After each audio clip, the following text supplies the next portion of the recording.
Manila upang subuin sa Antioquia kasama nila Pablo at Bernabe. At sinugo nila ang mga pangunahin ng mga kapatid. Si Judas na tinatawag na Barsabas at si Silas. Ipinadala nila ang sulat na ganito ang nilalaman. Kaming mga apostol at matatanda ay bumabati sa mga kapatid na Hentil sa Antioquia, sa Syria at Cilicia. Nabalitaan namin ginugulo kayo ng ilang sa mga galing dini, bagamat hindi namin sila inutusan.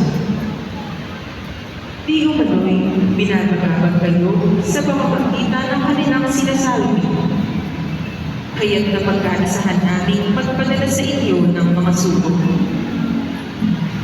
Kasama sila ng ating minamahal na Bernabe at Pablo na di